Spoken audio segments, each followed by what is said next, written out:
Merci beaucoup pour l'intérêt que vous nous portez en nous suivant sur cette chaîne. Nous apprécions vos commentaires.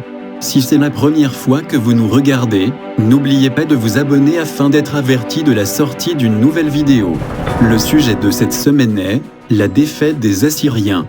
Le texte clé se trouve dans le chapitre 37 verset 6 d'Ésaïe. Lisons, Éternel des armées, Dieu d'Israël, assis sur les chérubins, c'est toi qui es le seul Dieu de tous les royaumes de la terre, c'est toi qui as fait les cieux et la terre. Chers auditeurs, le roi Ézéchias a dû payer les conséquences de l'union de son père Achaz avec les Assyriens. Salmanasar IV et Sargon II avaient dévasté Israël et déporté sa population. À présent, le nouveau roi assyrien, Sennachérib, s'en prenait à Juda. Ézéchias se prépare au conflit. Mais il n'a pas fait l'erreur de son père. Il a fait confiance à Dieu comme soutien pour faire face au roi assyrien. Au milieu de cette crise, Ézéchias a dû faire face à sa guerre personnelle contre la mort. Notre discussion portera sur les 5 points suivants. Point numéro 1, cordes attachées. Point numéro 2, propagande. Point numéro 3, secouer mais pas abandonner. Point numéro 4, le reste de l'histoire. Point numéro 5, dans la maladie et dans la richesse. Point numéro 1, des cordes attachées. En la 14e année du règne du roi Ézéchias, Sennachérib, roi d'Assyrie, attaque toutes les villes fortifiées de Juda et les capture. Ésaïe chapitre 36 verset 1. Lorsque le mécréant Achaz mourut et que son fidèle fils Ézéchias lui succéda, Ézéchias hérita d'un royaume qui avait perdu sa pleine indépendance. Ayant acheté l'aide assyrienne contre l'alliance de la Syrie et du nord d'Israël, Juda fut forcé de continuer à payer l'argent de la protection sous la forme d'un hommage à la Syrie. Lorsque le roi assyrien Sargon II mourut sur un champ de bataille lointain, et que Sennachérib lui succéda en 705 avant Jésus-Christ, la Syrie semblait vulnérable. Des preuves tirées de textes assyriens et bibliques révèlent qu'Ézéchias a saisi cette opportunité pour se rebeller, en prenant des mesures agressives en tant que chef de file d'une révolte anti-assyrienne, parmi les petites nations de sa région. Malheureusement pour lui, Ézéchias avait sous-estimé la résistance de la puissance de la Syrie.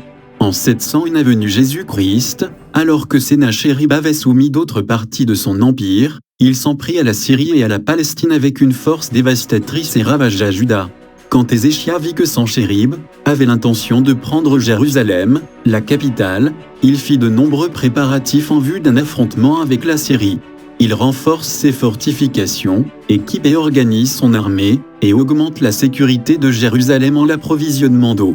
Le remarquable tunnel d'eau de Siloé, commémoré par une inscription racontant sa construction, date presque certainement de la préparation d'Ézéchias à un éventuel siège. Tout aussi important que le leadership militaire et organisationnel, Ézéchias a fourni un leadership spirituel alors qu'il cherchait à remonter le moral de son peuple en ces temps effrayants. Point numéro 2. Propagande.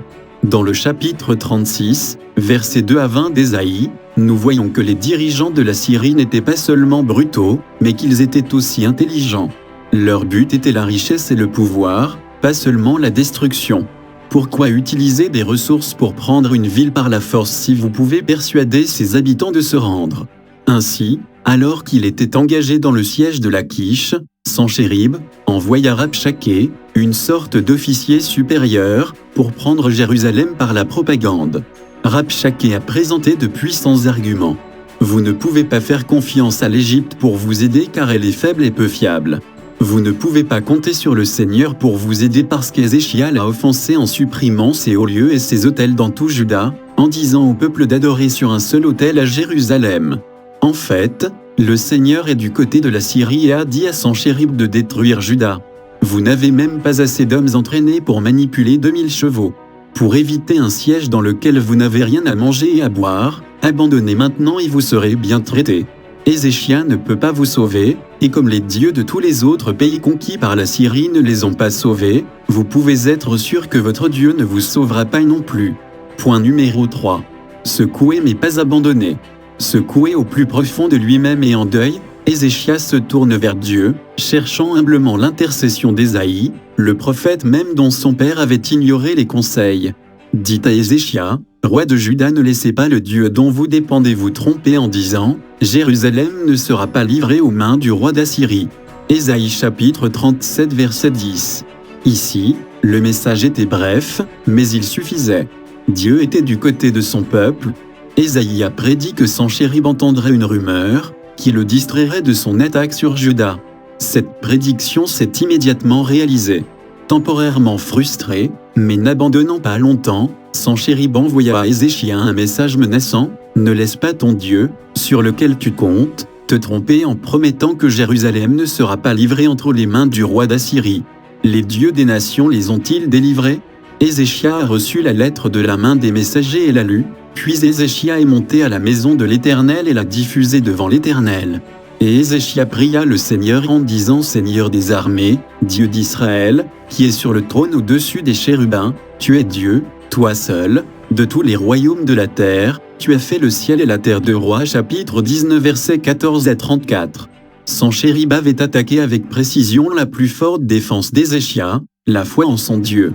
Plutôt que de céder, Ézéchia fit appel à Dieu pour démontrer qui il est. Pour que tous les royaumes de la terre sachent que vous seul êtes le Seigneur. Point numéro 4. La suite de l'histoire. En réponse à la prière de foi totale d'Ézéchia, Dieu lui a envoyé un message d'assurance totale pour Juda qui déborde de fureur fondue contre le fier roi assyrien qui avait osé défier le divin roi des rois. Puis Dieu a promptement tenu sa promesse de défendre Jérusalem. Une grande crise appelle un grand miracle, et ce fut le cas. Le nombre de morts s'est élevé à 185 000. Senchérib n'a pas eu d'autre choix que de rentrer chez lui, où il a rencontré sa propre mort. Le Dieu des Hébreux avait prévalu sur l'Assyrien fier. L'honneur de Jéhovah était justifié aux yeux des nations environnantes. À Jérusalem, le cœur des gens était rempli d'une joie sacrée. Aussi, si Senchérib avait conquis Jérusalem, il aurait déporté la population de telle sorte que Juda aurait perdu son identité, comme l'a fait le nord d'Israël. D'un certain point de vue, il n'y aurait donc pas eu de peuple juif auquel le Messie aurait pu naître. Leur histoire se serait arrêtée là. Mais Dieu a gardé l'espoir. Point numéro 5. Dans la maladie et dans la richesse. En rejetant les signes offerts par Dieu, Achaz avait entamé le cours des événements qui ont conduit à des problèmes avec la Syrie. Mais maintenant, Ézéchia avait demandé un signe. Ainsi, Dieu le fortifia pour faire face à la crise que son père avait fait subir à Juda. En effet, l'inversion de l'ombre sur le cadran solaire d'Achaz n'a été possible que par un miracle. Les Babyloniens étudiaient les mouvements des corps célestes et les enregistraient avec précision. Ainsi, ils auraient remarqué l'étrange comportement du soleil et se seraient demandé ce qu'il signifiait. Le fait que le roi Merodach Baladan ait envoyé des envoyés à cette époque n'est pas un hasard. Les Babyloniens avaient appris le lien entre le rétablissement d'Ézéchia et le signe miraculeux. Ézéchia demanda à Ésaïe « Quel sera le signe que le Seigneur le guérira ?» Puis Ésaïe a répondu « C'est le signe du Seigneur pour vous que le Seigneur fera ce qu'il a promis. Je ferai reculer l'ombre projetée par le soleil sur les 10 marches, elle est descendue sur l'escalier d'Achaz.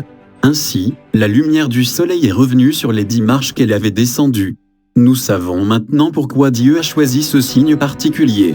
Tout comme il a utilisé plus tard l'étoile de Bethléem pour faire venir des sages de l'Est, il a utilisé un décalage solaire pour faire venir des messagers de Babylone. C'était une occasion unique pour eux d'apprendre à connaître le vrai Dieu.